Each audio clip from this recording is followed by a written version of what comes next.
Kalau maju saya suruh keluar. Saya nggak ngundang Anda, oke? Anda maju saya suruh keluar.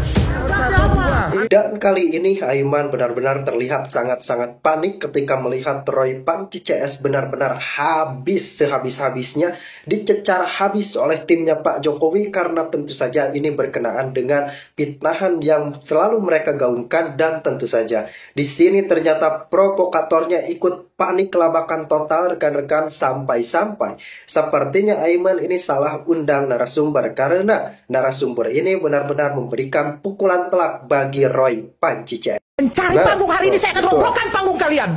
Saya hadir di sini. Ini judulnya rakyat bersuara, bukan pembohong bersuara. Jadi saya sebagai rakyat, saya harus menggunakan suara saya. Tadi Roy katakan bahwa UGM tidak bersalah. Sekarang kalau UGM tidak bersalah, berarti Anda menuduh Pak Jokowi mencetak ijazah itu, membuat ijazah itu. Nah, kalau memang benar Pak Jokowi membuat ijazah itu, yang harus menuntut Pak Jokowi adalah UGM-nya, bukan Anda. Kenapa Anda sibuk? Kenapa Anda sibuk? Karena apa? Mencari panggung hari ini saya akan robohkan panggung kalian. Saya hadir di sini. Bagaimana untuk saya menentang kamu Roy dengan membawa ijazah palsu? Padahal sebenarnya dia ini udah tahu loh bahwa ijazah itu asli. Ya, kalau orang mencari kebenaran kan dia harus tahu dirinya benar dulu baru dia cari tahu kebenaran. Sedangkan dirinya aja tidak benar, bagaimana dia mau cari tahu ijazah? Masa rekam jejak gimana nih maksudnya? Nah dari sini mulai muncul nih Aiman nih. Pulang Panci. Ngawur ini. Nah, Panci. Loh, panik ketika disinggung Panci, panik. Besar kamu. Panci di perumahan Orang nggak ngerti putusan. Waduh, nah pasti begini nih. Kalau soal Panci dia kalah dia. Saya tahu lu ada mencari panggung panjang. Mana? Betul. Cari panggung. Betul. Baju aja deh. Sesuai Tuh kan dia brengsek rekan-rekan. Oke, katakanlah Mas Roy rekam jejak. Nah, Aiman di sini mulai panik loh. Mau buka baju. Itu aja udah. Jangan kamu Kreditasinya itu aja udah. lebih baik buka Gak ada baju. yang lain. Panik nih. Kalau Kreditasinya cuma tadi rekam jejak, oke lah. Menurut Mbak Diana, iya, rekam Mas Roy jejak punya rekam Panci. jejak yang bermasalah menurut Mbak Diana. Untuk pertama kalinya, Roy Suryo, mantan Menteri Pemuda dan Olahraga, sekaligus pakar telematika yang kerap tampil dominan di ruang publik, berhadapan dengan lawan yang tak hanya vokal, tapi juga berani menantangnya secara frontal. Diana Murni Payako. Pertemuan mereka di talkshow Rakyat Bersuara menjadi titik balik dalam dinamika debat publik yang selama ini cenderung timpang. Dalam episode bertajuk Desakan Eksekusi Sylvester versus Kasus Roy CS yang tayang 14 Oktober 2025 di Inus TV, tensi memuncak ketika Diana Murni, pendukung Presiden Jokowi, menantang langsung narasi Roy Suryo terkait dugaan ijazah palsu.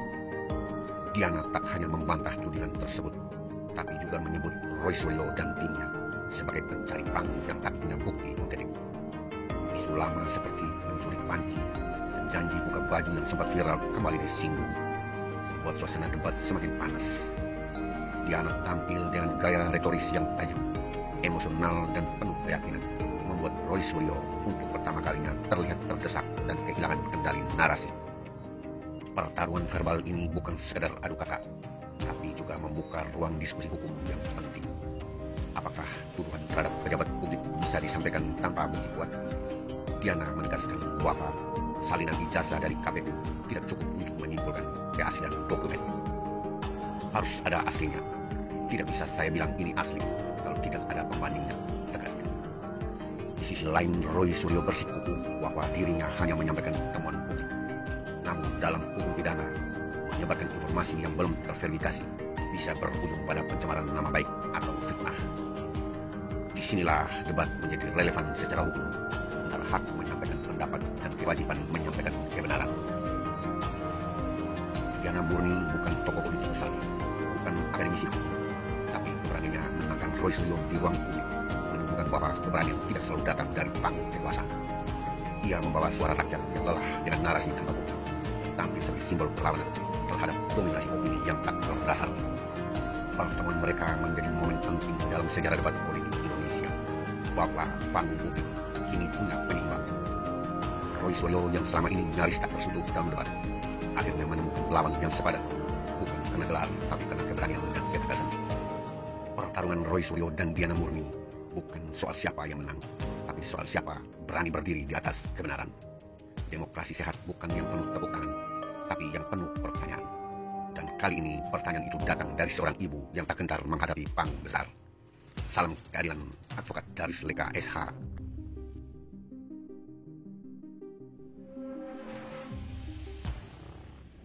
Rismon Sianipar selama ini tampil sebagai intelektual vokal yang menyerang Presiden Jokowi dengan isu ijazah palsu. Tapi kini, fakta di lapangan membalik segalanya. Tim penyidik Polri bersama ahli digital forensik UGM telah membuktikan data akademik Rismon di Universitas Yamaguchi 100% palsu. Inilah momen di mana fitnah berubah jadi bumerang. Orang yang paling keras menuduh ternyata pelaku kebohongan terbesar. Video ini bukan sekadar berita. Ini wake up call buat publik. Jangan gampang percaya pada wajah intelektual yang ternyata penuh manipulasi. Saya pastikan 100% bahwa orang-orang agama yang menjadi ahli di bidang digital forensik hari ini sudah di Polda Metro Jaya. Ternyata apa? Ternyata tim dari kepolisian yang beberapa hari yang lalu dikabarkan berangkat ke Jepang, ke Yamaguchi University, juga sudah pulang. Mereka mensinkronkan informasi dan data dengan tim dari alumni Universitas Gadjah Mada selaku para ahli digital forensik. Ini saya juga baru mendapat beritanya sekitar beberapa menit yang lalu. Saya dihubungi langsung oleh teman-teman yang menjadi ahli digital forensik yang sedang berada di Polda Metro Jaya. Ini menggembirakan bagi seluruh bangsa Indonesia, dan mudah-mudahan ini menjadi titik balik sekaligus menjadi akhir dari drama tuduhan ijazah palsu yang telah menyita perhatian publik dan telah memecah publik sekian lama. Ternyata tim kepolisian yang berangkat ke Yamaguchi, Jepang sudah kembali ke tanah air. Dan menurut informasi dari kawan kami Kagama yang sudah berada di Polda Metro Jaya, fit 100% bahwa data-data Rismon di Yamaguchi University palsu. Nah, ini teman-teman kami yang dari Kagama, para ahli digital forensik dipanggil ke Polda Metro Jaya untuk mensinkronkan itu, untuk mensinkronkan hasil analisa mereka, data-data mereka sekaligus dengan data-data dari pihak kepolisian yang pulang dari Yamaguchi University. Ini kabar baik. Artinya apa? Salah satu pentolan dari teroris itu bisa kita pastikan akan jatuh menjadi pesakitan. Saya menyampaikan salam hangat untuk seluruh keluarga besar relawan Projo. Terima kasih atas semangat dan dedikasi yang terus dijaga dalam mendukung arah pembangunan bangsa. Mari kita terus bekerja bersama untuk Indonesia yang maju dan berdaulat. Terus jaga semangat, jaga persaudaraan, dan terus berbuat untuk rakyat. Pengen lihat ijazah saya dibilang palsu. Harusnya desak lah ijazah Jokowi sama Gibran yang nggak punya ijazah SMA itu. Ternyata tim kepolisian yang berangkat ke Yamaguchi, Jepang sudah kembali ke tanah air. Dan menurut informasi dari kawan kami Kagama yang sudah berada di Polda Metro Jaya, fit 100% bahwa data-data Rismon di Yamaguchi University palsu. Dia bilang saya interupsi nggak dianggap. Dia bilang dia udah waktunya mau sholat. Ya kita juga mau sholat, emangnya dia aja yang sholat. Tapi gimana akhir dari gelar perkara ini, kan begitu? Nggak ada jawaban. Ya sudah, saya walkout aja. Saya sudah tidak berkenan. Kenapa? Karena dipastikan tidak pernah muncul ijazah aslinya. Baik yang katanya asli menurut Polri, diblejetin tadi oleh Rismon kesalahan karena dirpidum. Identik, beda dengan otentik. Ya memang sukanya sama orang yang kerja. Suka sama orang yang kerja. Sama dengan dimulai dari Pak Jokowi kan. Iya. Jadi kemarin makanya waktu 1 tahun pertama Pak Prabowo banyakan pidato itu banyak protes kan. Iya. Nah, saya ngetesnya di TikTok saya aja, Mas Budiun. Nah, saya ngomongin itu 2 hari 7 juta, Bos. Oh. Nah, 7 juta itu semuanya negatif. Kalau saya random. Jadi, masyarakat bawah ini yang ditunggu itu kalau lu ngomong, lu kerja. Gitu. Ngomong tapi kerja gitu Pak ya? Kerja, kayak Kepubaya kayak sekarang. KDM, kan gitu. Kerja, ya kan? Kerja. Mas Gibran, kerja. Gak pernah istirahat kemana-mana, kan begitu. Nah, kalau gubernur Jatim, karena saya di Jatim ya kan terasa nanti cuma buka durian gitu aja dan ya. Berarti closing statementnya Pak Iyas sangat optimis ya, kerja-kerja Pak Purbaya dengan cara bicara yang sangat terbuka begini, itu tetap dilanjutkan atau ada koreksi Pak ke depannya? Enggak, itu style. Apalagi kemarin dia ketemu Gibran, saya disuruh ceplos-ceplos terus katanya. Jadi sekarang Pak Iyas ingin mengatakan bahwa tetap mendukung Pak Purbaya seperti dengan gayanya karena terbukti bahwa Presiden dan Wakil Presiden tetap mendukung, malah meneruskan gayanya gitu Pak ya. Iya. Pak Prabowo mendukung, malah Mas Gibran teruskan aja Pak Purbaya gayanya gitu ya. Gaya. Baik. Karena apa ya? Ya di tempat kita ini gini lah, orang sampai ada joke yang sudah viral di medsos kan. Iya. Yang dimusuhin itu pasti orang baik gitu. Oh iya. Jadi kalau sekarang dia banyak diserang menteri inilah ini, nah berarti orang itu benar gitu. Iya. Itu memang bisa dibuktikan ya. Semakin terlalu lagi ya, bahwa memang orang baik itu banyak musuhnya, banyak yang menentang, ya kan. Orang baik itu jalan sendirian katanya gitu. Jalan di tengah kesunyian. Nah, itu jalan kesunyian. Jadi apalagi kalau kita sudah lama di ruang keburukan gitu. Nah, jadi begitu masuk orang yang benar kok aneh nih gitu. Bulunya kok. Tapi kenapa hingga saat ini tidak ada yang berani mengkritik Presiden Prabowo, tidak ada yang berani istilahnya bawel ke Presiden Prabowo? Berarti Pak Prabowo nggak baik loh. Apa ya, Pak Prabowo ya ada latar belakang yang lebih bebas ngeritik Pak Prabowo kan kita aja. Iya. Karena kita nggak ada beban. Kita nggak minta jabatan sama dia. Ya. Tapi kalau yang lain kan takut dong Pak Prabowo dicopot.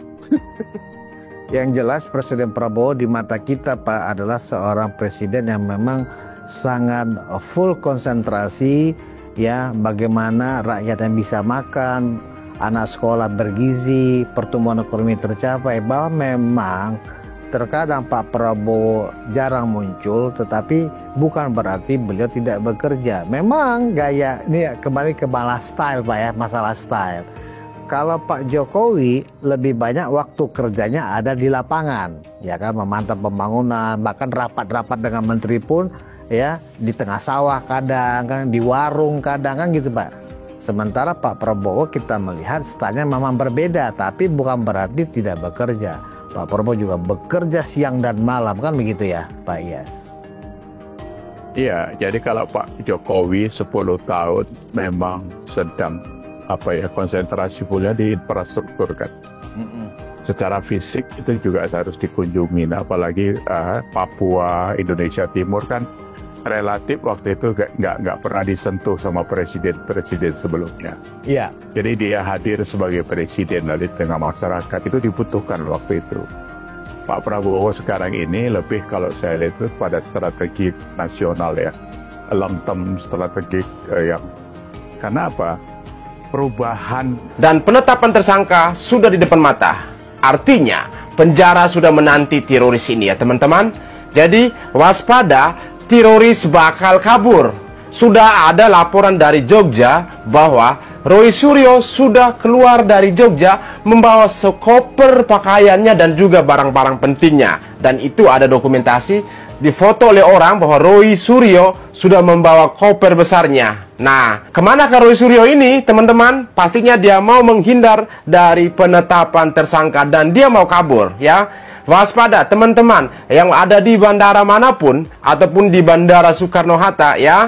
Lihat Roy Suryo langsung segera telepon polisi ya. Langsung segera telepon polisi dan cekal teroris ini. Apakah Rismon juga akan kabur? Karena sebentar lagi ijazahnya dari Yamaguchi akan segera dilaporkan ya. Dan terhadap Tifa, siap Anda kencing di celana Tifa. Kalau semua ini sudah ambiar kemana-mana, mampus kalian ya. Mampus kalian. Semalam saya dapat info bahwa hari ini tanggal 31 Oktober entah pukul berapa Polda Metro Jaya akan mengadakan gelar perkara untuk kasus pelaporan dari Insinyur Haji Joko Widodo terhadap para penuduh ijazah palsu. Seperti kita ketahui bahwa proses di Polda Metro Jaya sudah memakan waktu berbulan-bulan dan sudah memasuki tahap penyidikan. Hari ini kemungkinan besar akan dilakukan gelar perkara. Pemberi info ini tidak main-main, yaitu rekan dari Joko Widodo itu sendiri, yaitu rekan satu angkatan, satu fakultas dengan Joko Widodo di Fakultas Kehutanan UGM, yang mana kita berada dalam satu grup Kagama, di mana isinya adalah para alumni yang concern dengan masalah ini. Ada bermacam-macam, ada juga beberapa ahli digital forensiknya. Kita tentu patut bersyukur bila memang nantinya benar-benar Polda Metro Jaya akan melakukan gelar perkara. Memang dalam gelar perkara ini kemungkinan besar juga akan diumumkan siapa saja yang akan menjadi tersangka, karena gelar perkara merupakan suatu forum internal dari Polri, di mana nanti akan dibeberkan apakah bukti sudah cukup untuk menetapkan seseorang atau beberapa orang menjadi tersangka. Demikian. Jadi ada kemungkinan hari ini Polda Metro Jaya akan melakukan gelar perkara, kemudian dilanjutkan dengan pengumuman siapa saja yang akan menjadi tersangka.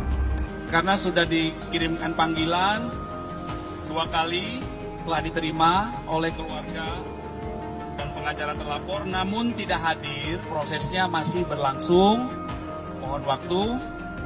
Penyidikan itu ada SOP-nya, dilakukan secara hati-hati, pengumpulan fakta-fakta, barang bukti, kemudian dilakukan pendalaman untuk membuat terang peristiwa tersebut guna menentukan siapa yang patut disangka melakukan tindak pidana atau yang menjadi objek perkaranya. Ya, jaksa yang akan nanti menangani proses penuntutan. Dalam rencana tindak lanjut yang disampaikan penyidik kepada kami, maka dalam waktu dekat juga akan dilaksanakan expose atau gelar perkara antara penyidik Subdit Kamnek dengan rekan-rekan dari Jaksa Penuntut Umum di Kejati DKI.